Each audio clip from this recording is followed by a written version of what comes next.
Finding yourself in a boss battle against a colossal foe can definitely be intimidating, especially if that foe is colossal in more ways than just power, strength, or cunning. We're talking large and in-charge bosses that are ginormous in size, the kinds that leave you in awe when it comes to figuring out a way how on earth you're ever going to defeat them. So today we're counting down our picks for those terrifyingly large foes with our list of the top 10 biggest bosses in video games.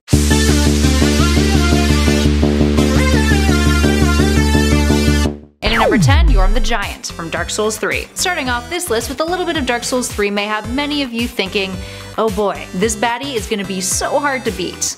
Well, to each their own, friends. But Yorm is arguably a challenge regardless. His immense size is not to be taken lightly as he whips around his massive axe. Despite his size, he's surprisingly fast, meaning you need to be quick on your toes in order to avoid his blade, or else you're pretty much gone for. And at number 9, MALUS from Shadow of the Colossus. It should be no surprise that Shadow of the Colossus made this list. The entire game is centered on defeating the Colossi, 16 massive beings, all in order to restore the life of a girl named Mono. The 16th and final Colossi you face off against in the game is MALUS, the tallest opponent, who looks a lot like a massive human-made mountain. Roughly 48 meters in height, MALUS is hypothetically taller than the Statue of Liberty, and roughly has the same width as the American landmark. MALUS is definitely an intimidating foe, and without a doubt a startling and rewarding Colossi to end off the game with. And at number 8, Galactus from Marvel vs. Capcom 3. Taking a page out of our sister channel Top 10 Nerds book here, let's take a look at one of the largest supervillains from the Marvel Universe, Galactus, the Devourer of Worlds. Not only is he one of the largest supervillains to ever grace the pages of comics, he's also super big in his video game adaptation in Marvel vs. Capcom 3. Only a portion of his body fits into the frame, and it takes some quick on your feet moves to take him out. Side note, if you guys want to know more about large villains from comic books, we actually have a list on top 10 largest supervillains on that channel, so definitely check it out. And at number 7, ADAMANTOISE from Final Fantasy XV. When ADAMANTOISE, a massive tortoise-like boss, appeared in the game, its reveal was nothing short of epic, or terrifying depending on your take of it. The creature stretches its neck outwards from beneath its mountainous back, and you quickly realize how absolutely tiny you are in comparison to it. The battle is also notoriously long. There was even a rumor when the game was released that the boss with ADAMANTOISE took 72 hours to complete. Luckily, that was not true, but it's still a hard fight to get through. And at number 6, Leviathan from Resistance 2. In Resistance 2, you battle the Chimera, an alien-like force that have launched a full-scale invasion on Earth. Leviathan is one of those Chimera, and oh boy is it massive. It swats away helicopters like they were flies, and smashes the city surrounding it with little care. The best way to take it down is by shooting projectiles into its mouth, but even then, as you run from building to building for cover, it doesn't get knocked down very easily. And at number 5, the Red Eye from Lost Planet 2. Lost Planet 2 is a third-person shooter developed by Capcom, which takes place on the fictional planet of EDN3, a planet in the process of an ice age. Part survival, part fight off aliens, the game features a boss battle with a sinister beast called the Red Eye, which is a huge parasitic worm that emerges from the sand. And of course, it is incredibly hard to beat. Up next, number 4, PHALANX from Shadow of the Colossus. PHALANX is the 13 colossi that you encounter in the game, and is by far the largest. An airborne colossi that floats in the sky, the player must take a different approach to taking out PHALANX, since it's got a significantly more peaceful nature than most of the other colossi that you face off against. It's been estimated that it's around 145 meters in length, with a 50-meter wingspan. And at number 3, UNICRON from Transformers. In the PS2 Transformers game, UNICRON is a boss that you battle as Optimus Prime. It's a Transformer that is one of the earliest creations in the universe, and is an enemy of the Autobots' planet Cybertron. While we can't really judge how massive UNICRON is in the game, similar to Galactus, there are many rough estimates in the Transformers comics, with estimates of between 18,000 and 75,000 miles wide, which is way beyond the size of planet Earth, and closer to the sizes of Neptune and Saturn, depending on which number you go with. That being said, the villain is massive in the game,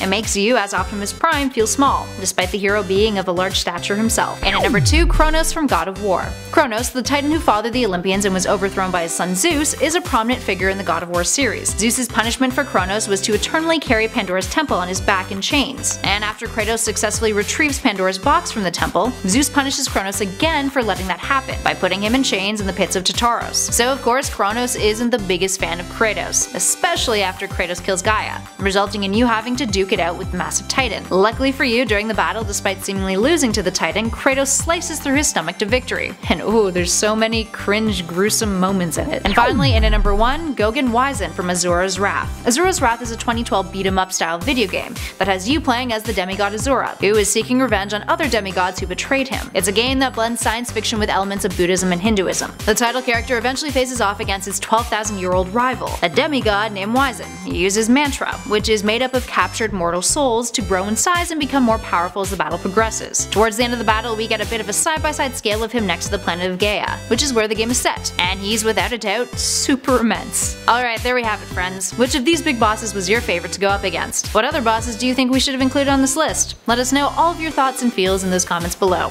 If you dug this video, please show us some love by hitting that like button. And if you haven't already, why not subscribe and hang out with us some more? We also have a ton of other great gaming videos just waiting for you to check out, so definitely give the playlist that's currently flashing on your screen a click. In the meantime, thanks for watching everyone. Catch you all in the next video.